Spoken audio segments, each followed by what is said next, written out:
Rose Red is a haunted house story, and I like it to be a sort of Moby Dick of haunted house stories, if you will. That is to say, I like it to be something that's big and scary that sticks in people's minds is the haunted house movie. Rose Red is the name of a house that is a very famous house in the story because it was built at the turn of the century by the Rimbauers, a very wealthy couple.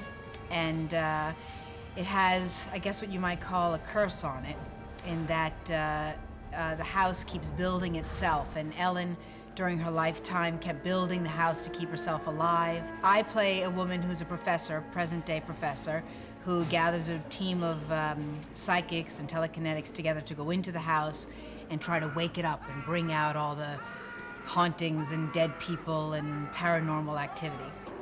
Here we are in lovely Seattle, Washington. Isn't it gorgeous? But little do these people understand what's about to happen to them. 800 people are going to descend on this city to make a 6-hour miniseries for ABC called Stephen King's Rose Red. Steven Spielberg came to me back, I think, in 1996 and said, I'd like to make the scariest haunted house movie ever. Would you write it? And I said, yeah, I'd take a shot at it. And then I think Spielberg, went and did, something else. And then a couple years went by, and I got a call. Actually, it was really the week before Steve got hit in this horrible accident in Maine that summer. And he said he was thinking about another project for ABC. I was to send to get the script to Craig Baxley to take a look at over the weekend. And that Saturday, the next day, he got hit by the truck. So it was like 6 months. And the first thing he really addressed, once he recovered, was Rose Red. Well, they should watch Rose Red, because if it's a failure, I won't get to do another one. He embraces your thoughts, your ideas, and he knows what you're trying to do is to achieve something that maybe no other filmmakers can do. And I think with the team we had on Rose Red, he trusted us. He knew what we accomplished on Storm of the Century, and here we were again. I got to tell you, it was one of the most exciting experiences I've had in the business. When I was sent a script by Stephen King, I knew it meant quality. I knew it would be exciting and interesting, and even though I knew there would be an element of horror, I also know that Stephen is a master storyteller and really writes interesting characters and relationships. And even though this is about a haunted house, it has very interesting relationships between each of the characters, and unusual relationships. In this genre, a lot of people, say, "Oh, it's TV." I don't buy into that, and I think a lot of filmmakers, frankly, are a little maybe insulted by that, because I think you can do great quality work in television. I think it's being done all the time, and I think what we're doing here echoes that. I've had a great relationship with ABC over the years that's built up since It. They've done a number of miniseries of my books, and while some of my books have fit pretty well in that movie format, even when it works well with a movie like The Green Mile or The Shawshank Redemption, they have a tendency to run long, because I'm more of a putter-inner than a taker-outer. And for that reason, for me, the miniseries format is perfect. It gives me a chance to tell novels in basically a different medium and to reach a larger audience. We're up here for 4 months.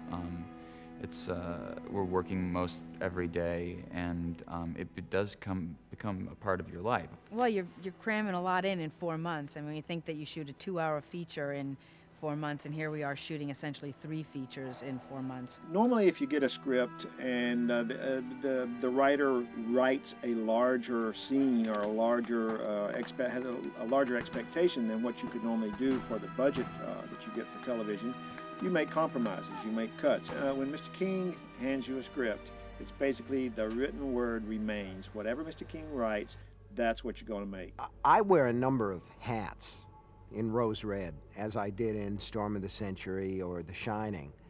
And the first one that I always put on is writer. And the writer doesn't worry about the budget or the expense or the headache of how people are going to put it together. Then you put on your executive producer's hat, and then you have to worry about the budget.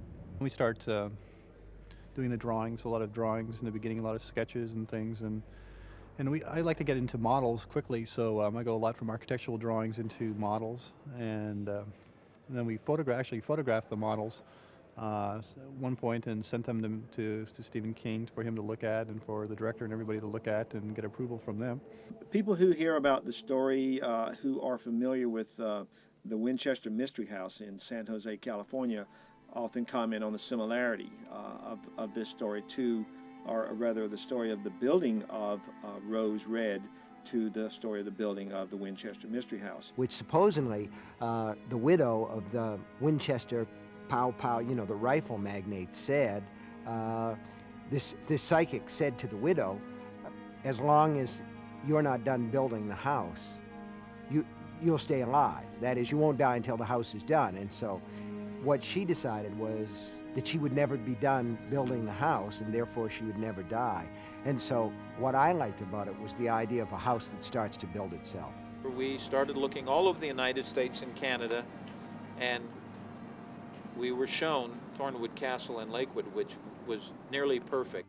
As Steve said to me when he first sent the script, he said, I'd like to find a house that is user-friendly. I mean, as opposed to a house that immediately upon seeing it, you say, well, this is a haunted house.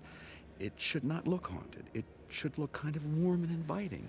It only becomes haunted when you become aware of, as it grows on you. The first objective was to find an exterior that worked.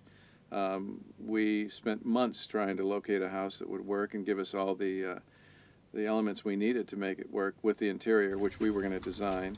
And the only place we found was in Tacoma, which was Thornwood. In Rose Red, Craig Baxley's genius at putting together disparate locations and making them cut together as though they were the same is most evident in the fact that we see Rose Red as though it were in the middle of downtown Seattle. We see it under construction during that time. We see people arrive and depart there, and you would swear, because of the way it's shot, that this house is in downtown Seattle.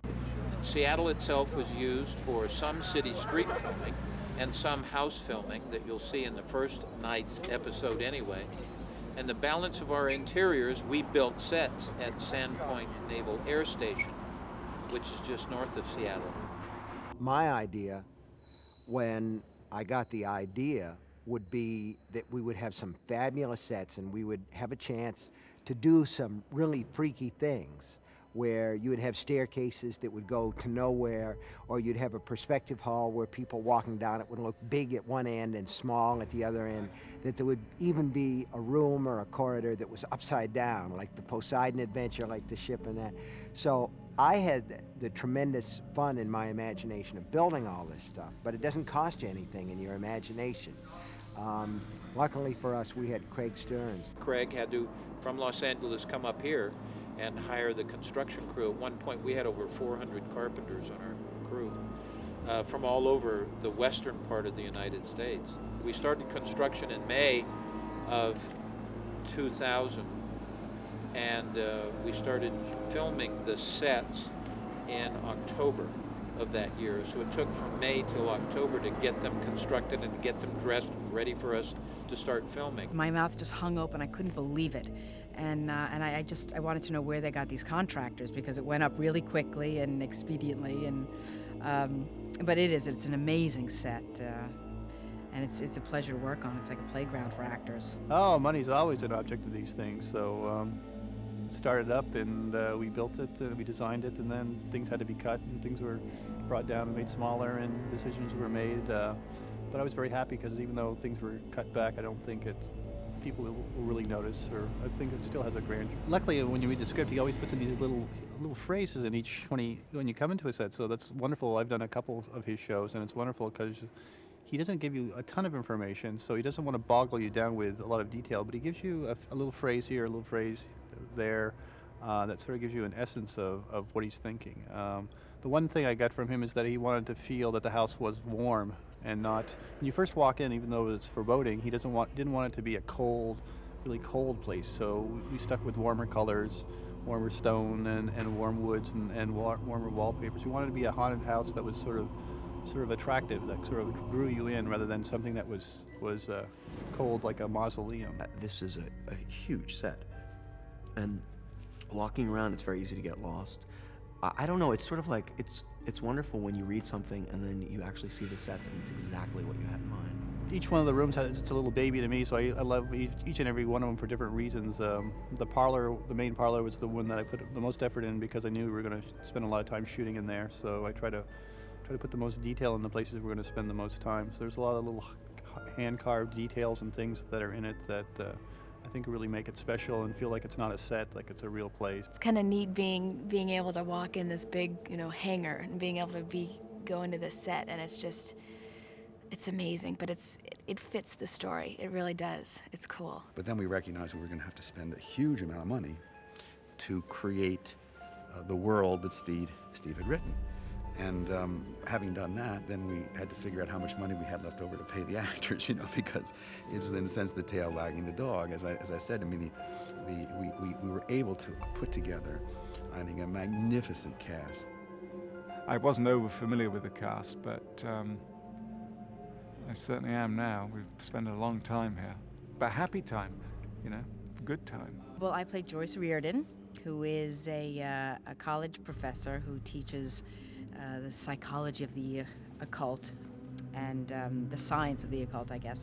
And I have this fascination with Rose Red, with this house, and believe that we call it a dead cell, so the hauntings in it are over, but I want to awaken that house. So I collect a team of psychics and telekinetics and others, and we come in and try to awaken the house. Wait until you see the mad sequences. It's scary.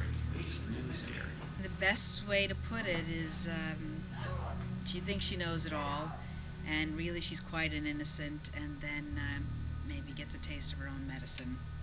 The character I play is Stephen Rimbauer. He's the last of the Rose Red family that's alive today. He is dating Joyce, played by Nancy Travis. He's sort of trapped in this nightmare of like a haunted past, which is the haunted house.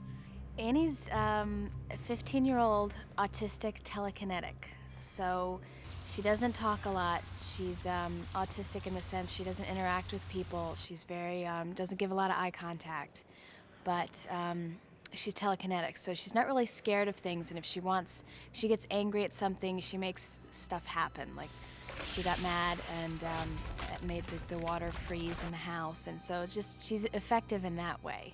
Well, I think the fact that she's called Sister kind of describes her better than anything can. She's that's been her role in life, is to be Annie's sister. She's very caring and she's very sweet. I say, Steve, are you okay? A lot. And also I say, Annie, are you okay? Because I'm always worried that they both are okay. I'm like a caretaker, like a nanny and a caring person who wants to be sure everyone is safe. Because I'm not a psychic, so I can't do anything useful by awakening the ghosts, so I just look after everyone who goes through the trauma. My character, Nick Hardaway, all these people are somewhat enigmatic, but he possibly is the most enigmatic. He's a sort of, secret agent figure, James Bond figure, who's drifted into this psychic underworld. He, in his own way, is dryly funny. He's also, I hope, romantic and heroic. Emery, let's say he's a post-cognate. He sees things after they happen. Spirits appear to him. He's kind of the complaining sourpuss of the movie. He's kind of the squeaky wheel, always complaining. And hopefully he's the kind of character that you hate, but you enjoy hating. Kathy's very religious, and yet she can automatic write. Well, you get, you're possessed. People speak through you, but rather than your mouth moving, then your hand takes over. And that was a little wearing day after day to be a frump church mouse, you know, and have Matt Kiesler and Matt Ross and Julian Sands and Kevin Teig. You know, I've like had a thing for him for several years, more than we're going to say on camera.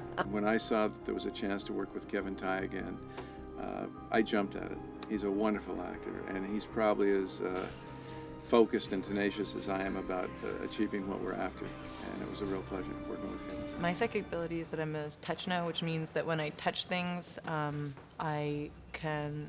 know what happened to that object before, who owned them, anything traumatic or exciting that's happened to it. My character changes, so I'm at first like a kind of quiet, shy, mousy psychic, and then I kind of turn. Ellen Rimbauer is this amazing character that Mr. King wrote that this is my house. It was built for the occasion of my wedding.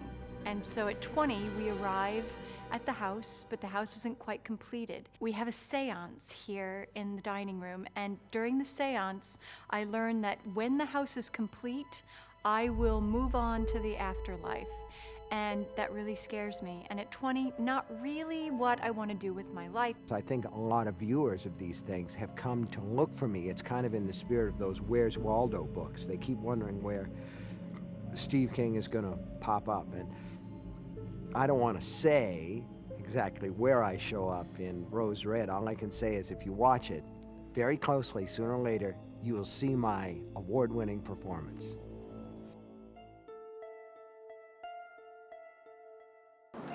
David Dukes, our actor who played Professor Miller, passed away here in Seattle on location, very suddenly, very tragically. We had filmed about 2/3 of his work, and he was magnificent. And he died on the tennis court here. And so we had, not only were we all shaken by this and very affected by this, we had to do some major accommodations to fill in the 1/3 of the work that we hadn't filmed yet.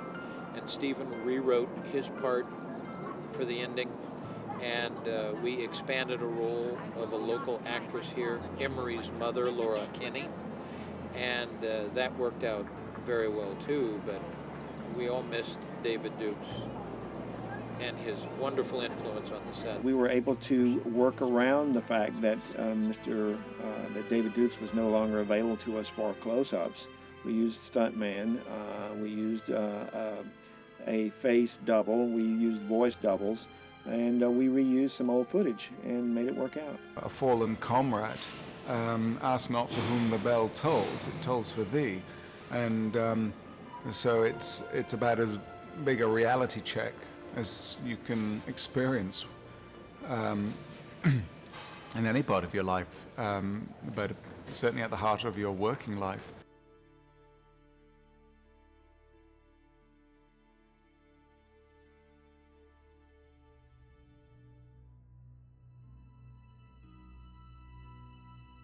Our special effects team, which were all local people, were just terrific and did a magnificent job in building those rigs and making those special effects work.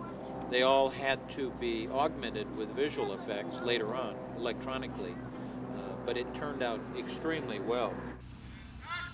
1, 2, 3, 4.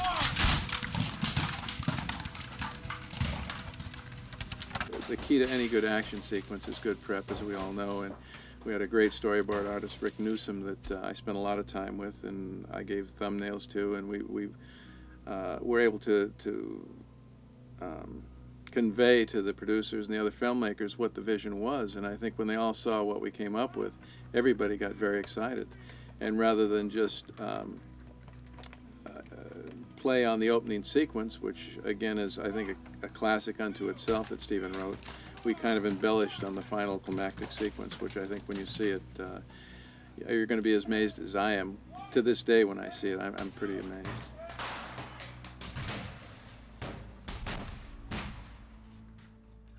I think that the thing that I most want to see cut together, I've seen some dailies that are fabulous, and it was Craig Baxley's idea.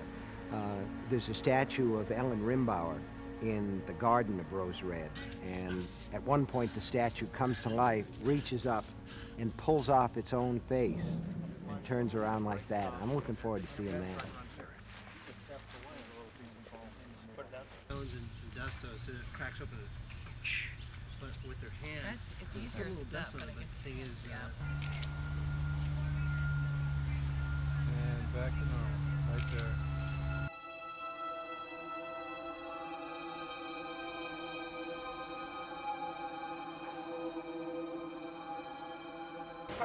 yeah, that crooked jaws. It's not really quick. Back it up. 1, 2, 3.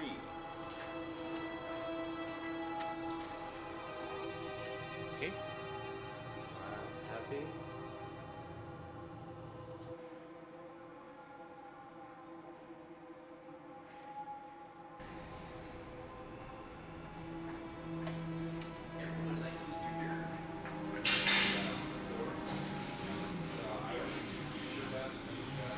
Only throughout the years it gets more severe and tight to it. Yeah. Bump it up a little bit.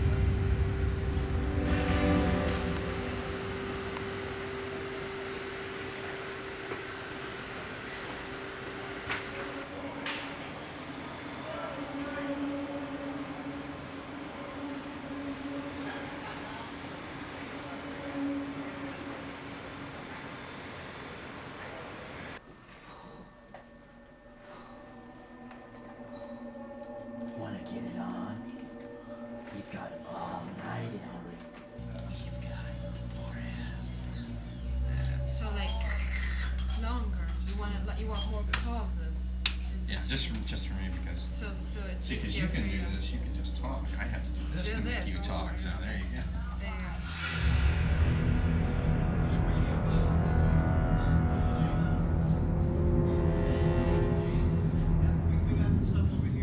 How's it feel, Emily? Not bad. Not bad. It's a little coming apart on my mouth, but still Open. Need another one of these. Close. It's not so much the visual effects that say echo the fantasy world, but it's more of the supernatural. And my concern was that we didn't lose the audience, and so I'm trying to keep it grounded in reality, trying to keep it as horrific as it can be for the audience. I'm trying to make the audience part of it versus on the outside looking in at these big visual effects set pieces. We had about 300 and I guess it's close to 350 shots in the show. I think maybe probably a half to a third of those I think are ones where again they're gonna have feedback for people. They're gonna say, "Wow, what was that?" But a lot of it is stuff that I hope is just going to, just people say, "What a lovely movie overall." Mirror Library was a lot of fun. Again, she's supposed to sink down into this sort of mercury surface. It's not that hard to create a mercury surface in computer graphics, but what's tough is getting the performance of someone working in it. So we built a little custom swimming pool kind of a thing for her to wade through and splash in. We found, Ron Lehman found a sort of a super Scotch guard that we could throw on her clothing so it wouldn't get wet and would kind of buoy up. And I think if I remember correctly, we shot it was about 30 degrees in there. She was wearing, I think basically, yeah, I don't think she had any protective clothing on, so we had to have her wade back and forth several times. Again, she was a damn good sport on it. Emery's mom through the mirror, love that shot. So it's a couple of sequences. Again, the mom comes out through the mirror, grabs Emery, tries to drag him back and forth. They fight back and forth here. So you have to have a believable reflection. Now, the classic way of doing that back before OSHA was, Cocteau did this, take a pool of mercury, lay it down on the table. People put their hands into the mercury.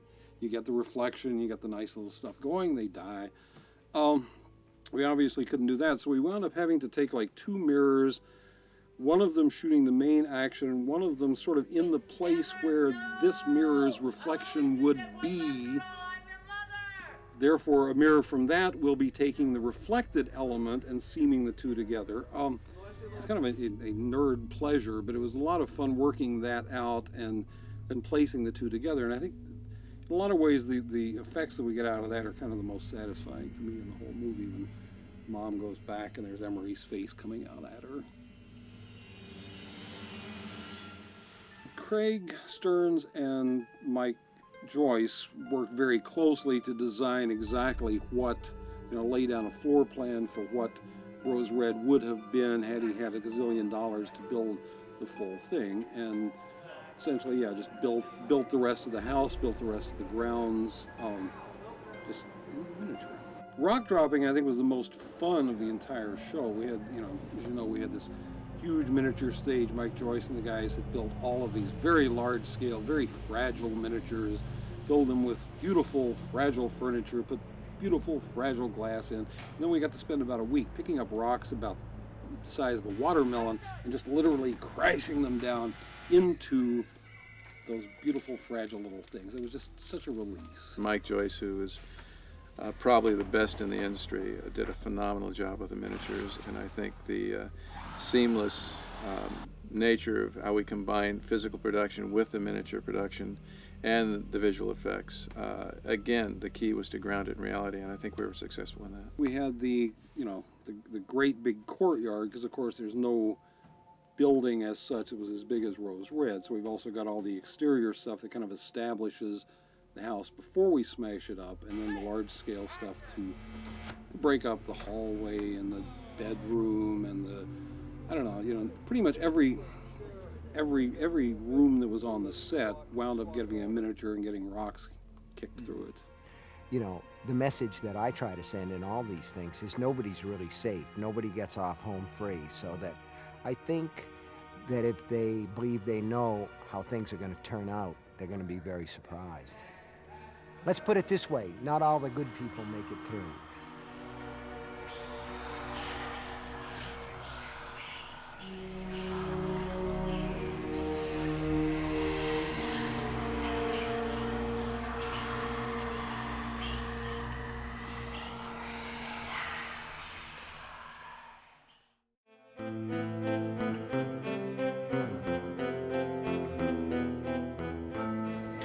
Yes, I absolutely believe in ghosts. Yeah, totally. When I was a kid, my mum saw a ghost, actually, in Sussex. And this is a true story, totally true story. And I had some friends who lived in houses that had been hospitals during World War I, and they talked about the path the ghost would take. And I never saw one myself, but I felt the presence of one when I was young, and actually I'm totally freaked out by ghosts. And I absolutely believe in them, sincerely.